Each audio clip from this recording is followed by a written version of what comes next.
Chances are you're trying to figure out how to stand out as a bookkeeper or an accountant.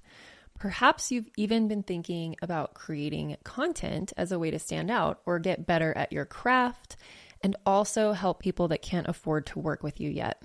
One way that you can do this is through blogging or podcasting, both of which we will be talking about on the podcast today. I'm going to be interviewing a mentor and colleague of sorts of mine. We're both in Heather Sager's Speak Up to Level Up program and have a common love of podcasting, creating content, and also of spreadsheets. Krystal literally wrote the book on how to start a podcast, which I in fact bought when I was thinking of starting this podcast.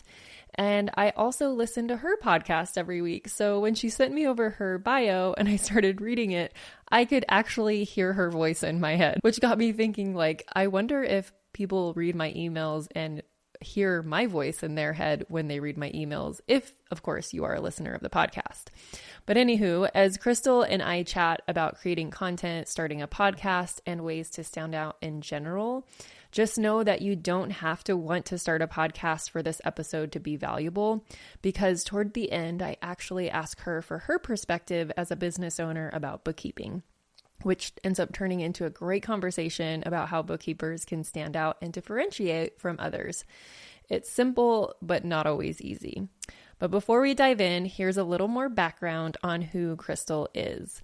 Krystal Proffitt is a content strategist, coach, and host of the award-winning show, the Proffitt Podcast.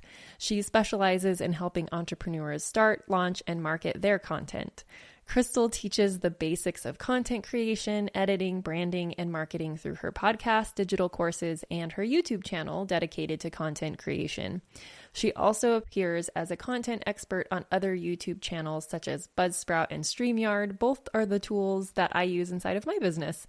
Her Amazon best-selling book, Start a Binge-Worthy Podcast, had Amy Porterfield saying this book is about to become your Bible. And I will attest to that. I definitely lived by that book when I was planning out the beginning of my podcast. Krystal has also spoken about content creation on a lot of major stages, including the Ramsey Solutions Influencer Event, Podcast Movement, She Podcasts, Podfest Global, Spark Media Ventures, and Amy Porterfield's Momentum membership.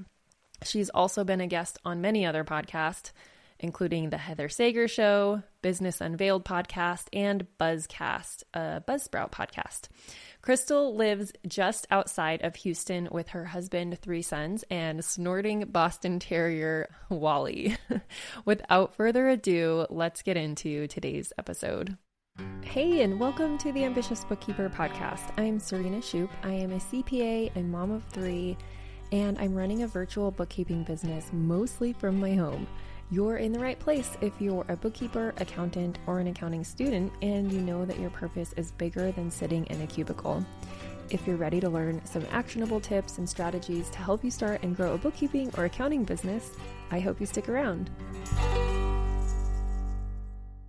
Hey, Krystal, thank you so much for coming on to my podcast.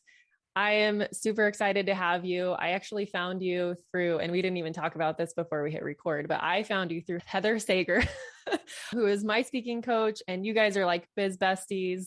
And I think I found you because when you published your book, she had shared it on Instagram, and I was like, oh, I should buy that because I want to start a podcast. And so that's what I did. So I've been following you for a while, but go ahead and introduce you to my audience.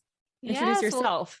Yes. Well, thank you so much for having me, Serena. This is so great. Yes, we are both in Heather's program and we've done like little Zoom chats together, and it's just been really cool to get to know you and see kind of how your journey has happened. I totally watch you on Instagram. I love your reels. I think your reels are so good.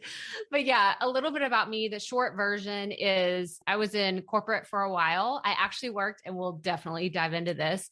And when I was in corporate, I worked as a project accountant. I worked for a general contractor working on like huge budgets, really big projects. So I'm like, ooh, I love the opportunity to nerd out on numbers because I do all this stuff behind the scenes, but I don't often talk about it because it's not related to what I do today, which after I left corporate, I ended up staying at home for a few years with my boys. I have 3 boys, and kind of during that time, I felt a little lost and wanted to find something creative. So I started writing. That led to blogging, which today is what I do most often, is talk about podcasting and content creation. So that's kind of the condensed microwave version of my journey, but I'm happy to talk about whatever it is when it comes to content creation, because I nerd out about it. I love it so much. So that's so exciting. And it's really funny too, also, that you have kind of an accounting background and you've become this more creative entrepreneur, I guess. I have lots of conversations with different accountants and bookkeepers that they think that they're not creative. And they will say things like that. And I'm like, but you are, you just don't know like what you're creative in yet, because maybe you didn't have that opportunity, or like your parents weren't like, oh, you're so good at drawing, so you didn't like ever consider yourself as a creative person. So I relate to you, and like, just, I love doing creative stuff. I consider myself a more of a creative person than a numbers person, which is really funny. Sometimes I get major imposter syndrome about it, because like, I don't consider myself a numbers person, but here I am in accounting. I love it so much though, because I kind of felt like whenever I was in my accounting positions, because I worked kind of like as an accounting clerk when I first started, and then kind of moved up to an assistant accountant and then a project accountant. And like, I felt like the oddball in the accounting space, because everybody was so numbers centric. And here I am with my marketing degree, and I'm like, hey, and so in full transparency, the way that I found myself in an accounting position was it was like right in the middle of the recession, like 2009. I just graduated college, and I'm like, oh my God, what am I going to do? I have this marketing degree, and I had a brand new baby. I had my oldest son whenever I was a senior in college. And so I was just like, oh my, like, what am I going to do? So I got a temp job that led to this big project, at the construction firm. And it like translated into me working in accounting. So it wasn't like this destined path for me to be in numbers and accounting, but I did always kind of feel like the oddball, because everyone would get so into the weeds with the reports and the accounting. And I did all that stuff. And people told me like, you're really good at what you do. But I was slowly dying inside. Thinking about, I would have to do this forever and ever. Amen. And so that's where I got out, and I found myself doing what I'm doing today. So even though I have such an appreciation for numbers and for people that do what you do and your listeners do, because it's so important, but it just wasn't something that I was like, man, I have all this. It's the creative energy that's just, I got to do something about it. So I start podcasts, and I start a YouTube channel, and I do all these other things that lets me express myself creatively. So there you go. Yes. And honestly, that's what I love about this brand I've built too, and doing online business, because it has given me that creative outlet to learn marketing. It's really funny because like there's some parallels. Maybe I should have gone for marketing. In my degree. Like, I am good at accounting. I am really good at it. But like, I felt like that too. I was like, I'm slowly dying inside because I have no creative outlet in my work. And so this is like the best of both worlds, because I get to do the number stuff. I get to use the expertise that I've built up in the last 15 years, but I get to do it in a more creative way, and not in like a creative accounting way. Yes. And I think it's great. Yeah. So when you did start your online business, because you said you started with blogging, what were you blogging about? Oh, do we have to talk about this? No, we don't, I guess. Just kidding. I'm just kidding. So I tell people, I'm like, I was a really bad blogger for many years. Like, there's a lot of people that have like success stories of like, oh, I dabbled in this, and I put up one blog post and it was featured everywhere and it was amazing. And I'm like, no, that was not my journey at all. Like, I didn't know what I was doing. I had joined this blogging course, and I was like, well, blogging, sure, that sounds fun. Let's try that out. I wrote about everything, Serena. I wrote about writing, because I did get into journaling and creative writing. I tried to write about parenting. I tried to write about food and health and like, it was literally everything. It was like this hodgepodge of bad grammar, bad writing. Like it was not successful at all. But what it did do, and we talked a little bit about this before we started recording, you and I are both DIYers, right? Mm-hmm. So we like to get our hands dirty in our online business and really do all the things. So what the blogging taught me was how to build a website and how to work in WordPress and how it works to like have Google and your website talk to each other and how you can, I started nerding out on SEO and keywords. So the blogging part of my journey wasn't really to be like, oh, she's this amazing writer and blogger. It was actually it was meant to teach you this. And so that's really how I look at the different pieces of my journey, whether they were successful or not, doesn't really matter as much as you were meant to learn this particular lesson or this thing during that part of your journey. So yeah, that was blogging. It wasn't really good, but it helped. It was part of the journey. Yeah, that's awesome. So you started a blog and then you decided did you make it into a podcast, or what did you end up like? How did you get into podcasting from there? Well, it's funny because my blogging mentor, she started a podcast. Before then, I had been listening to all these huge, huge shows, and I had it in my mind. It was talking about imposter syndrome and like a mental block. I had it in my mind that you had to have this $1 million studio or this fancy equipment, and you had to have all of these things that I didn't have, being a stay-at-home mom, trying to be a blogger. And then when my blogging mentor, she started a podcast, I was like, oh, well, if she can do it, I can do it. It's kind of like that, when people say, you want to see yourself in what someone else is doing out there. I hadn't really seen it in the different podcasts I was listening to until I saw my blogging mentor do it. And then I was like, oh, I don't have to write anymore. I can just talk. Well, I can do that. Like I've been practicing for this my entire life. I could 100% do that. And so that's really how I transitioned. I tried to use some of the topics that I did on the blog and translate it into the podcast. But after a while, I found myself more excited to answer people's questions on the side, because I'd have people, like Serena, if we were friends back in the day and you were like, I'm getting started in my online business, like you started your podcast. How does this work? And I would have friends DM me, emailing me, and I would answer their questions. And then I found myself more excited to talk to them about podcasting than what I was actually talking about on the podcast. And so that's kind of how, after about 10 months of just podcasting, not knowing what I was doing, again, being very sloppy, figuring things out, I decided to transition into teaching podcasting, which has now kind of translated into more of the bigger content creation strategies of like integrating YouTube and your email and marketing and all these other components of having an online business. Oh, awesome. That just reminded me too about like the beginning of my journey. Cause I started out as a blog as well when I started blogging about building a bookkeeping business, because it was really like, as I was going along, I was like, I'm going to blog about the stuff that I learn about. So it's like documented and I can help other people, because I was answering everyone's questions in Facebook groups. And I was like, I should just put this in a blog and be like, here's the blog about it. Yeah. And just like repurpose that information instead of typing the same thing every time I answered a question. And then when I started my podcast, I actually took a lot of my older blogs and pretty much, spoiler alert, I read my blogs on the podcast for the first few episodes just to start getting content out there and getting comfortable with talking into a microphone, because it's weird. Yeah. It's weird at first. Yes.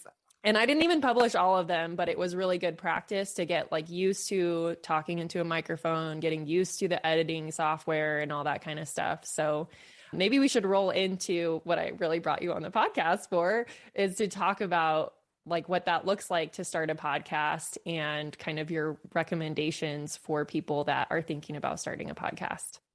Well, I feel like you already stole my answer though. You did. You did exactly what I read your book, so show's over. You can just buy the book. Yes. Go grab it on Amazon, wherever you get your books. But no, it's exactly what you did. Like it's finding that level of comfortability because it was content that you're already familiar with. This is like baseline, like before you even get to the starting blocks, like you have to find a topic that you are super comfortable with talking about for hours and hours and hours and hours, because that's really what you're going to be doing. So if there's somebody listening to this and you're thinking about bookkeeping or budgeting, or however you want to take an angle of creating content around the concept of bookkeeping, make sure you love it. If it's about taxes and you hate taxes, don't do it. Don't touch that with a 10-foot pole, but you could have it be incorporated as part of your content.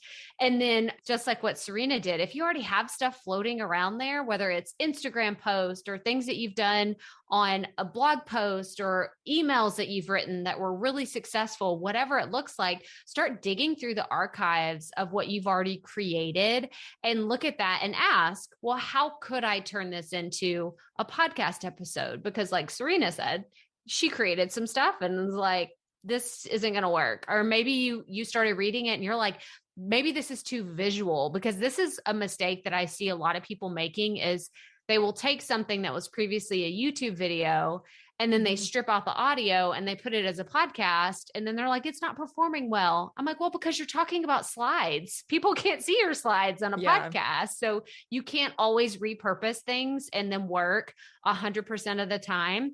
But it is really good to just start with those topics you already know and practice, and just be prepared to record a whole bunch of stuff and throw it away. Just be prepared to delete it, throw it in the recycling bin, or just record voice memos on your phone and just, it's okay if you have to throw it away. I've done it. Serena, I'm sure you could talk about so, okay, I want to flip the script for a second, because I want to know, when did you finally feel comfortable recording yourself, like on your podcast? Did it take one episode? Did it take 27? Like, what did that look like? I would say probably by the fifth or sixth episode, but it could take somebody longer if they're not already doing online videos and things like that. I think that played into my comfort level a lot. And then it just was a little bit different because I'm a DIYer. I was editing my own podcast. And so I had to listen back to myself. And I've already been kind of doing that with my online course and the videos that I create. So I've been used to hearing my own voice for a couple years now. Whereas if you're not at that point yet, it might take a lot more episodes to get comfortable with. Yes. I mean, and y'all can't see me. I'm like aggressively nodding the whole time Serena's talking, because this is what everybody goes through. So everything that you just described is what every single content creator, you go through some version of feeling very self-conscious, very awkward, very like, oh my God, is that really what I sound like? I say my eyes that way, or I say like I slur my S's together, or I talk too fast or too slow or too loud or too soft. Like you go through this whole critical process of yourself, and it's normal. It's 100% normal to not feel comfortable with your voice. I use the example of my mom. When I was a kid, I will never forget this. It's still like such a vivid memory in my imagination of, we were coming in from the grocery store and my mom hears the answering machine. Like we could hear the phone ringing. We're trying to unlock the door and she's like, wait, I'm coming. I don't know if your parents ever did that. Like I'll be right there. But no one could hear them because they're about to leave a message. And then the voice machine, or, the voice box. What is it called? Voicemail box. There we go. Yeah. The answering Old machine. School. Yeah. The answering machine. Here we go. Thank you so much. I'm just like, oh my gosh, I feel like such a dinosaur because it's so long ago. My kids will never understand this concept ever. Nope. But you would hear the message playing before a person leaves it. My mom's like, oh my gosh, she's screaming. I don't want to hear myself. I don't want to hear, I hate the sound of my voice. I hate the sound. And that was just always stuck with me, because it's how we all feel. Mm-hmm. And you have to give yourself permission to just kind of feel that and just sit in it for a second and say, okay, but does it matter if I'm going to be critical of my voice or share the message that I want to share?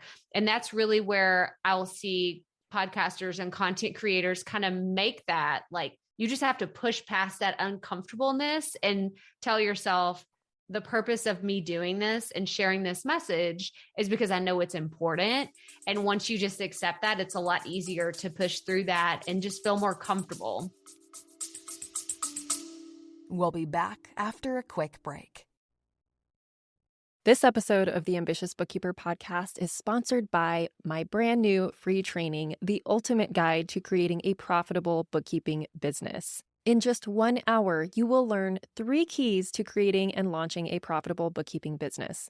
We will map out your path to creating a bookkeeping or accounting business that keeps you in control of your time, priorities, and expertise. From someone who built a 6-figure firm on part-time hours. That's right, you can stay in control of your time, keep family as your priority, and serve your clients well.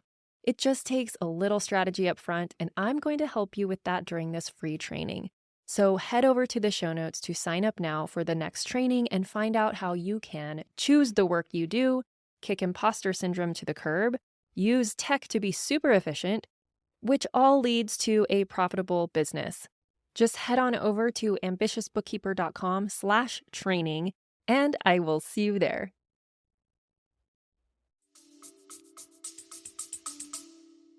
Yeah, absolutely. I would say what has also helped in feeling more comfortable with that is that I actually got this microphone because I wanted to start recording music. Have not done that yet, but I started a podcast, so It's getting used.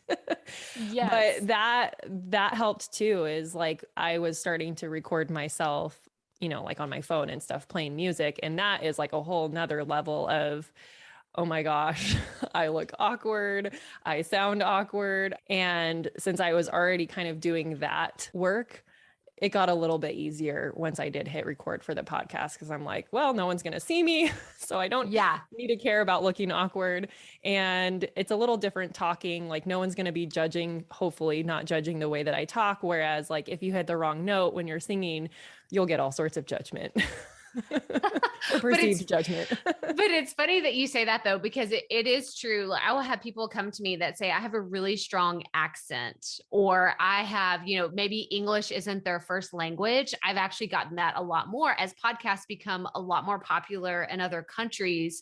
This is one thing that gets brought up a lot. They're like, I have an accent. Like I'm going to be speaking in English, but it's not my first language. And they're really worried about it. And I just tell them, hey, your show is going to be created for your audience. Don't change who you are to appeal to a bunch of people that won't really care about you.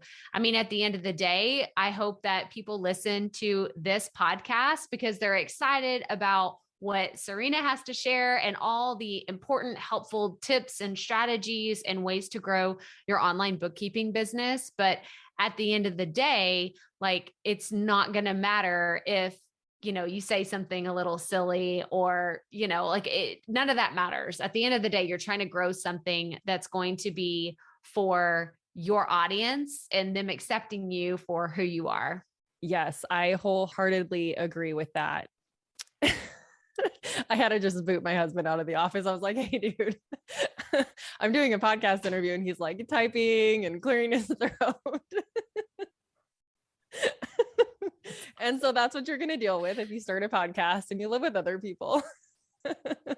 Oh, it's totally true. But I think that's like, let's sit here for a second and talk about this. It's so important because I will have people come to me and say, well, I work from home, which I'm assuming so many of you do, or maybe you work in a co-working space where you don't have control. Y'all, I have a dog and a cat that fight constantly that are just on the other side of the door. I have 3 kids who, I can't always control when they're at home from school or one of them's homesick. Like, this is something that I just let my audience know, like, hey, sometimes you're just going to have to deal with kids in the background, or and we're coming up on this season. When we're recording this, it's not quite springtime. We're getting there. Y'all, I'm about to battle with every single lawnmower on this street that wants to come whenever I'm about to record a podcast episode, and I want to throw down with them. Every single week it happens. So I know, I'm like, okay, I got to write it in my calendar. Like, this is when that person has their lawn service coming. And this one, like, there's going to be blowers and weed eaters. Like, it's just stuff out of your control, and just embrace it and accept it. And create it as part of your, you know what, this is just how it is, because you can't control some things. And I don't try to overly edit and process everything to where it's super highly polished, but that's my style. That's just my style. Yeah. And I think it's important to give yourself that permission to not for it to be scrappy and to not edit everything out. Like I edit a few things out if it's like really bad, but now I actually have my brother editing for me. So, and he's like a sound engineer, so he's really good at it. And like we use Descript, and it's like a shared workspace. So I can see when he's editing, he'll like highlight things and make a comment like background noise here and background noise here. And then sometimes he'll ask me like, do you want me to edit this out? And I'm like, no, it's cool. But I'm sure the quality is a lot better now than when I was doing it myself. But yeah, we still leave a lot of stuff in because it's like, it's just not worth. Is it going to take away from the value that the listeners are getting? If not, then let's just leave it. But I do feel like some things are important because I have stopped listening to certain podcasts, even though I want to hear the content. The audio quality is so bad that I just can't anymore. Like, yeah. So there's that too. I wouldn't let that hold you back from getting started because there's some really good inexpensive microphones out there to get started with. This was not my first microphone. Yeah. And this You know is what I mean? actually, that's a great point, because I actually, and I know like we're on video, you can't even see it here today, but I have my $20 microphone that I bought on Amazon, like back in the day. It has no bells and whistles. There's no settings. There's nothing on it. You literally just plug it into your laptop or your computer and you start talking. Like it is not fancy, but that's what I used. And I used that for, I want to say the first 50 episodes of the podcast. And then I got an Amazon gift card. This is like my microphone journey story. I got an Amazon gift card and I was like, oh, I know what I'm going to do. I'm finally going to upgrade my podcast mic. And then I used a Blue Yeti for a long time. And now I have this super fancy equipment that I didn't start with. I did not start with this. Like this is 4 years into my content creation journey. Y'all, you can literally start on your phone. You can absolutely start a podcast on your phone and use the voice memos. If you have an iPhone, that's what I use. For Android, there's a lot of really cool apps that you can use, but don't let the equipment hold you back. Go record it in your closet. I can't even tell you how many podcast episodes I've recorded in my closet, because everywhere else there was dogs and cats and children. And I'm like, I'm just going to lock myself in here. Nobody knows I'm in here and I'm going to record an episode. Yeah, I've done that. I actually, before I started my podcast, I did some guest interviews on other people's podcasts. And that's where I would record from, on my phone with my plugged in headphones. AirPods, not the best quality of sound, just so you guys know, but like the ones that used to come with your iPhone with the cords, those ones have decent microphones. And so that's what I would just record on that as a guest on someone's podcast, log into Skype or whatever on my phone, and it worked just fine from the closet. Yes. This is so awesome. So yeah, sorry, I had to derail the conversation there, but it took us down a good path because I think it's important. And I teach the same kind of stuff when it comes to starting your bookkeeping business of like, don't let the certification hold you back. Don't let the equipment hold you back. Like I started with a rinky dinky Dell laptop. I didn't upgrade to the computer I have now until this last year. So it's like, don't let those things be what holds you back from, one, getting your message out there, or two, helping clients. The clients don't really care what kind of equipment you use. Yes, exactly. So before we hit record, we were chatting about some like kind of like a rapid fire question that I've been thinking about asking my guests that are not accountants. And it took us down like a really cool path talking about, so basically the question I wanted to ask you kind of hinged on you actually having a bookkeeper, but the fact that you don't is going to, I think, change the conversation in a really good way. But what I wanted to ask you is what you loved about your bookkeeper, but since you don't have one and you're actually DIYing it, let's talk about that from the business owner perspective. Yes. So, and I love how you started this saying rapid fire. And then I was like, she better not say that this is rapid fire, because we got to talk about this today because it's so important, y'all. Okay. So I am a numbers nerd in the best possible way. I think it's the best possible. And I'm married to my husband, loves a spreadsheet, which way more than I do. I'm like, oh, I can put it together. He loves the pivot tables and all these fancy things. I'm like, I don't understand what you're doing. But all of that to say, I look at my bookkeeping in my business. I'm constantly in there. So for anybody that's wondering, I use QuickBooks and I use QuickBooks Self-Employed. This is what I use. Bottom line, you want to know, well, why? I'm like, we got a discount, y'all. I got a discount. I got a coupon way back in the day after I did my TurboTax. And that's what we've used. Okay. That's the whole reason. And the reason why I bring that up is because I have a system in place and now I'm stubborn about it. And I am someone that once I get in the flow of something, even if I get a discount for something else, even if something else pops up, I do not want to change what I'm doing because it's what I'm comfortable with. It's what I know. And I've been using this for 2-3 years now. And I have my own way of doing things. And so when Serena was like, well, what would be some aspirational things that you would look for in a bookkeeper? Y'all, you already know what I'm going to say. Someone that's organized, detail oriented, someone that y'all know the qualities because I'm sure you are all of these things. But when it comes down to it, if I were to outsource these to an actual bookkeeping service, the thing that I would look for above and beyond is someone that's going to treat my business like it's theirs. And not in the sense of like, oh, we got to make sure we're cutting all your expenses and bringing in more profit, but they're actually going to look at it like, hey, did you know that you're getting charged for this one thing, but you haven't used it in 6 months? Because y'all, I'm kind of like a robot now when it comes to my finances. I am just, it's paid. There's no issues. Let's just keep going. I don't often sit down as much as I should. Serena's going to be like, we need to talk about this afterwards. As much as I should to really evaluate, am I using all the things that I'm paying for? I do this on a quarterly basis. That's but pretty I'm good, not, actually. I'm like, I say quarterly. I'm like, I say that because it's the first quarter of the new year. So I can say that because I just recently did it. I'm a liar, y'all. It's like 6 months.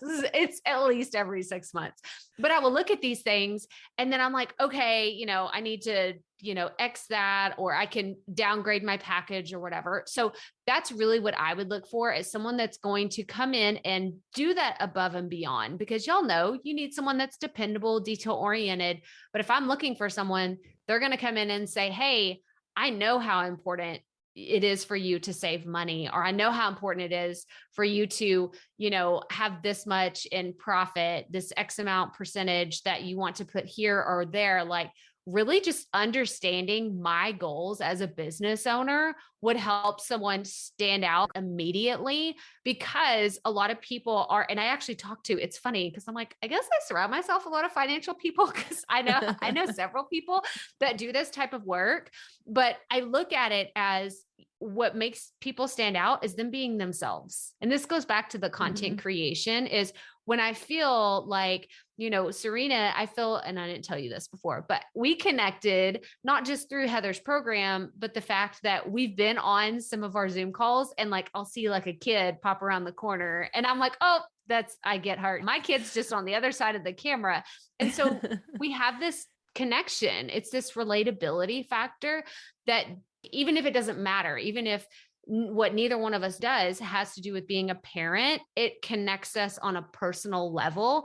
And you can't fake that. You can't. Yeah. Or if I were obsessed with cats and Serena was like, oh my gosh, I have a cat on my website. It's, this is my best pal, Peppy or whatever. Like I would say, oh my gosh, I immediately love her. So it's those little things like that I think that you can really concentrate on to help you stand out and really just have your message be heard louder than someone who's doing exactly what you do. I don't know if that answered your question. I feel like I just went on a rant. Helpful. That is super helpful. So a couple things I'm going to pull out of what you just said and kind of reiterate for people is one of the things I say all the time is to just be yourself. And I know that's really hard. I mean, it's been a journey for me to learn how to be myself. So I get it, because you go get your degree, you go into corporate or go into an accounting firm, and you're expected to behave a certain way, look a certain way, act a certain way, and be super professional and buttoned up. And that's not what small business owners want. They want to know that they're working with a real person. If they wanted to work with people like that, they would hire one of those firms, maybe. So that's one thing that I'm like, that's one of the edges that we have, is that we get to be our own people and we get to be ourselves. So I get that it's a journey, and sometimes you have to learn how to like rediscover yourself and learn that it's okay to be yourself. If you've been told that you're too much or too loud or not loud enough, you're too quiet, whatever, like it's okay. Just however you are, embrace it and showcase that, because there's going to be someone that relates to that in some way.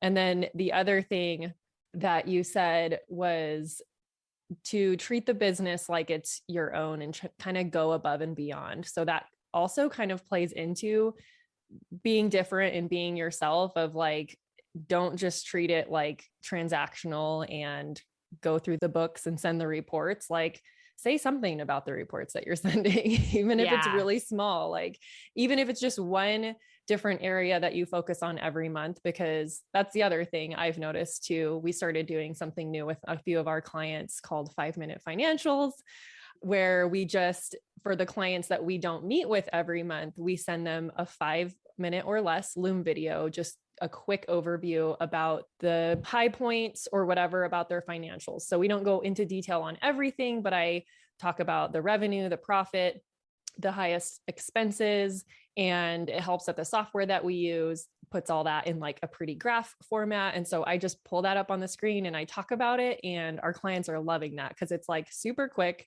They don't have to commit to a meeting. They get some information that they would not have known otherwise. And if they want to dig in more to it, then they can reply and ask questions. It's not like we're boring them with like, here's all of your financial statements. Let's go line by line. Yes. So yeah, kind of off on a tangent there. Oh no, this is so great, because I want to go back to what you were saying, about being yourself, because I'm thinking about, and I don't have full-time employees. I have hired many contractors. Some of them were time specific that worked with me for, maybe a 3 to 6 month period. Other times it's very project specific.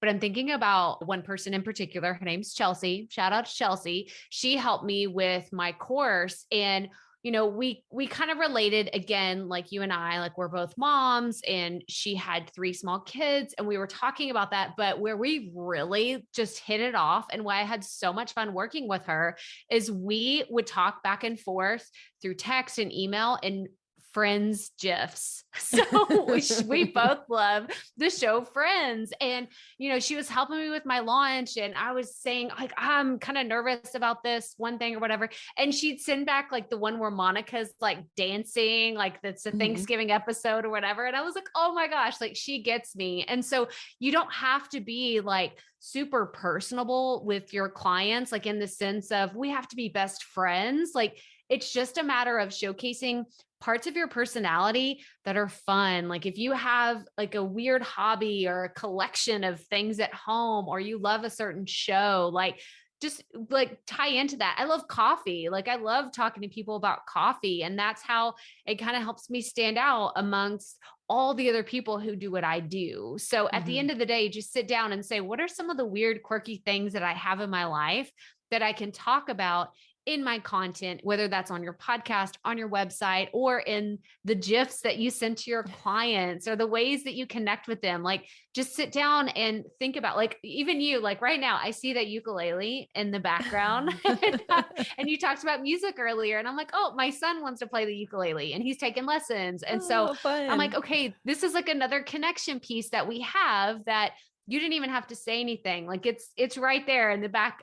Like I can see it. So don't think of, I have to share with people like my whole inner world and make this deep connection with them in order to stand out. It's just a matter of just showing up and just being yourself, for sure. Yeah, absolutely.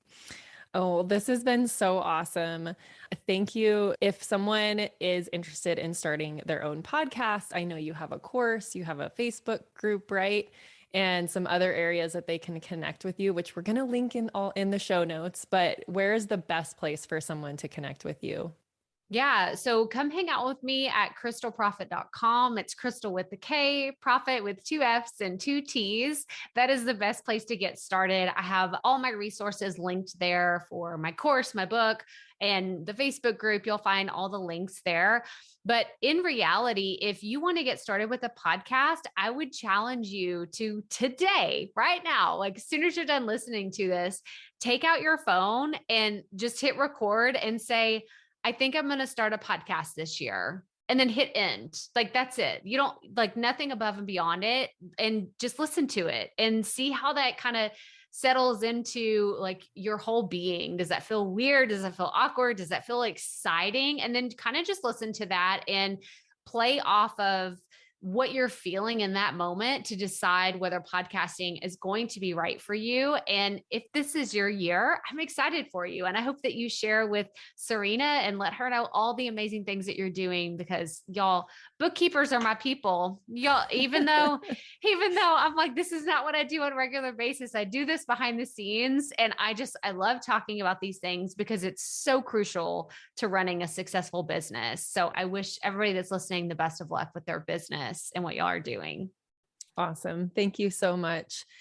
And we will, like I said, link all the resources up in the show notes, and make sure that you connect with Krystal. Are you pretty active on Instagram? I see you posting, but I'm not sure if it's like automated. Oh no, that's all me. That's all me. That's all me. No, I don't have anybody doing that stuff behind the scenes. No. You're like, no, I DIY literally everything. That's me. Literally everything. I'm DIYing that. That's me. So yeah, hop on Instagram and tag. Actually, I'd love it. Tag me and Serena. Let us know what you thought about this episode. That'll be fun. Yeah, absolutely. Well, thank you again so much. We'll talk to you soon. Thank you for having me. Thank you to everyone who helps make this podcast possible. Content and interviews are produced by me, Serena Shoup. Our intro and outro music is written and performed by my brother, Ian Gilliam. Editing is also by Ian, using his awesome sound engineering skills along with Descript software. Hosting and publishing is by Buzzsprout, and you can check out the show notes for links to all of these amazing resources and resources mentioned in the episode. Embrace ambition.